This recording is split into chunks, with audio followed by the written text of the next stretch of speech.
Là maintenant, le GRAN, groupe de réflexion et d'action pour une Haïti nouvelle, qui a émergé une semaine après le tremblement de terre à Montréal, a fait sortir ce document. Le GRAN, c'est quelques 200 professeurs d'université, chercheurs, experts, intellectuels, professionnels, des gens de terrain de la diaspora et d'Haïti, parce qu'on travaille beaucoup avec des Haïtiens de l'intérieur, non les Haïtiens de l'extérieur. Donc on a fait sortir ces 175 propositions, dont... Vous avez peur du vocable diaspora? On ne dit pas diaspora parce qu'il y a cette connotation péjorative attachée à diaspora, quelquefois. Nous, on ne se dit pas diaspora, on se dit des Haïtiens de l'extérieur. Et comment est-ce qu'on se voit? On se voit des Haïtiens qui ont une vision, précisément d'Haïti, d'une Haïti où il y a moins d'inégalités, une Haïti inclusive, une Haïti décentralisée, où le citoyen a le culte du bien commun, pas vrai, une Haïti participative. Et là maintenant, on se dit qu'on ne va pas donner de leçons à nos frères et sœurs restés en Haïti. On a tout ce capital de connaissances qu'on a accumulé en terre étrangère. On veut, en toute humilité, en toute fraternité et sincérité, mettre ce capital-là au service du pays. Donc c'est ce que vous retrouvez dans le GRAN. Oh, absolument, absolument. Et là maintenant, on se dit qu'on veut offrir notre collaboration, notre support bénévole au gouvernement haïtien, quel qu'il soit. Vous voyez, le GRAN se dit aussi apolitique. Vous voyez, aux dernières élections, on n'a pas soutenu de candidat. On est venu après, non, on ne soutient pas de candidat. On va travailler avec le gouvernement que le peuple haïtien s'est donné démocratiquement, pourvu que ce gouvernement se comporte selon les normes de la démocratie. Oui, mais comment voyez-vous l'application de vos propositions dans la mesure où tout ce qui se fait depuis quelque temps en Haïti doit avoir le hockey du blanc, de la communauté internationale? Regardez ce qui se fait à travers le comité pour la reconstruction et l'Haïti. Bon. Oui, le GRAN se dit qu'il se donne du souffle pour accomplir sa vision d'une Haïti nouvelle. Et cette idée de souffle, c'est de se donner un horizon de 20 ans, en moyenne. C'est pourquoi nous disons horizon 2030, donc année 2010-2030. Et 20 ans, ça vous prend là, ça vous donne maintenant l'émergence d'une nouvelle génération, d'une autre conception de la chose publique.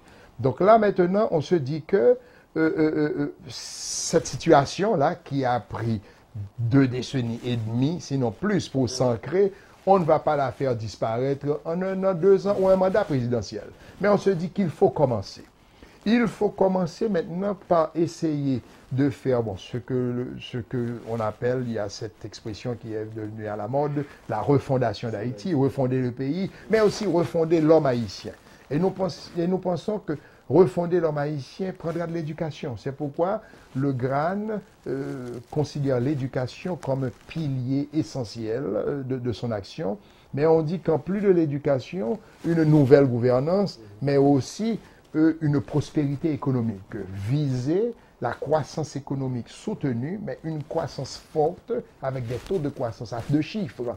Vous voyez, de 8, 10, 12%, comme le fait en Chine, comme le fait la Chine, comme l'ont fait les tigres du sud-est asiatique, Singapour, Taïwan, Corée du Sud, etc., pendant toute une génération, pour rattraper le temps perdu, et de façon à générer les ressources de l'amélioration de la vie, c'est-à-dire que les moyens dont dispose la population puissent augmenter. Et comment ça se fait? C'est à partir du travail.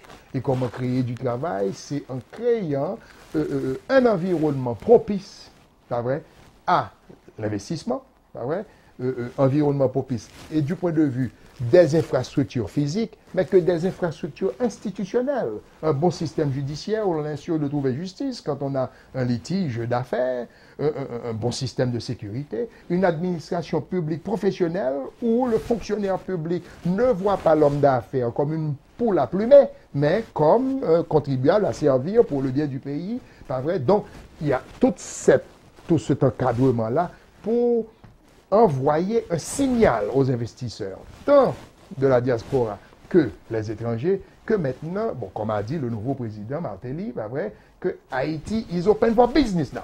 Donc là, maintenant, si c'est cette mentalité qui s'installe, c'est une bonne chose parce qu'il faut que les investisseurs viennent pour créer de l'emploi. Donc le grand, je dis, c'est l'éducation, la bonne gouvernance, le développement économique, mais l'éducation, c'est l'élément essentiel. Et éducation, tous azimuts, à tous les niveaux, dans la salle de classe et partout dans la vie, dans les médias, etc. C'est pourquoi l'un des projets fondamentaux, probablement le projet principal parmi les projets du GRAN, c'est le projet Renasser. Un projet qui coûtera une affaire d'environ 3 à 400 millions de dollars. C'est un réseau national de centres de ressources. L'idée, c'est d'avoir pratiquement des centres d'enseignement virtuel, pas vrai, un centre national, des centres départementaux, des centres locaux, donc ça fait des douzaines à travers le pays, un réseau de centres, et où maintenant il y aura... Connecté également au système international. Oh, absolument, oui, parce qu'avec les satellites, les câbles, fibres optiques, bon, c'est pas mon domaine, mais il y a toutes sortes de technologies de la communication qui, heureusement, rendent ce genre de choses-là très facile, pas vrai? Et donc, mais quand même, il y a des prérequis à tout ça, quand on parle, n'est-ce pas, et de promouvoir l'éducation à distance. Et il faut avoir l'électricité, il faut avoir des infrastructures routières, il faut avoir des bâtiments, etc. C'est ça. Mais où est-ce qu'on va trouver de l'argent pour mettre en place tout ça? Eh bien, vous voyez, de l'argent, où est-ce que ça se trouve? Il y a deux sources. Là, maintenant, je parle comme économiste. Pas vrai? Et là, maintenant, nous entrons dans cette question du financement du développement économique. Il faut faire le développement économique. Le président Martelly promet l'éducation universelle. C'est une très belle idée. Mais maintenant, où est-ce qu'on trouve les moyens pour faire ça? Ça coûte. Nous, GRAN, et on est prêt à passer ça au gouvernement haïtien, pas vrai? On veut faire Renasser, ces centres-là, qui coûteront le projet pleinement accompli, c'est 300-400 millions de dollars. Où on trouve les moyens? Du point de vue de l'État, pas vrai? Il y a deux sources de financement. Il y a maintenant la taxation, pas vrai?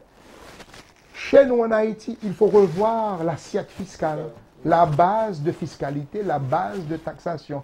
Et je vais vous donner une statistique rapide, sans trop vous retenir. Vous voyez, on mesure le taux d'imposition des économies en termes de pourcentage du PIB. La moyenne de taxation dans la Caraïbe et de l'Amérique latine, c'est d'environ 18% du PIB. En Haïti, c'est même pas 8%.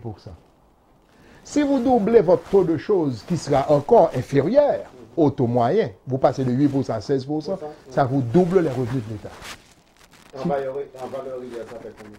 Bon, là, maintenant, j'ai pas ces chiffres-là. Pas vrai, j'ai pas les derniers chiffres parce que vous savez, ce qu'il y a, le tremblement de terre ayant été cette catastrophe extraordinaire et sans précédent, la plus grande catastrophe naturelle en proportion dans l'histoire moderne de l'humanité. Parce que ça a détruit 120% de notre PIB. Pas vrai? Mais quels que soient les moyens qu'on a, si on parvient à les doubler, imaginez-nous, si votre salaire double, ça vous change la vie, là, le salaire qui double. Mais c'est un moyen, la taxation. Et maintenant, une taxation bien mesurée, bien pensée, pas vrai, qui soit juste, mais surtout qui est gérée par une administration professionnelle dans la transparence et l'efficacité. Il ne faut pas que ça soit une nouvelle taxation et qu'on la vole, qu'on vole les résultats, bah ouais, les revenus de taxes. Maintenant, le deuxième moyen, maintenant, ce sont les prêts. Parce que là, avec le tremblement de terre, vous voyez, Haïti a obtenu l'élimination de ses prêts. On peut repartir à zéro. Mais un pays doit prêter. Moi, j'entends des gens dire non, il ne faut plus prêter. Non, c'est comme pour nous ici. Est-ce qu'on n'aurait pu jamais vivre dans une maison qu'on appelle sa maison sans une hypothèque? Même une voiture. Une télévision, n'importe quoi. Ben vrai. Donc, pourvu maintenant qu'on gère son prêt de manière à ce que ça soit productif pour générer des ressources, pour qu'on rembourse. Pas vrai. Un pays comme la République dominicaine a une dette publique de presque 50 milliards de dollars. Donc, pour nous, il faudra, dans les prochains 10 ans, pas vrai, emprunter 2-3 milliards de dollars par année, mais qui soient investis dans le développement, dans les infrastructures, de façon à générer maintenant les capitaux privés qui viendront faire le développement économique. Le Brésil a plus de 200 milliards de dollars de dette publique. Donc, il faudra emprunter de l'argent. Mais maintenant, s'assurer à gérer l'argent de façon à ce que ça aille de manière productive vers le développement économique.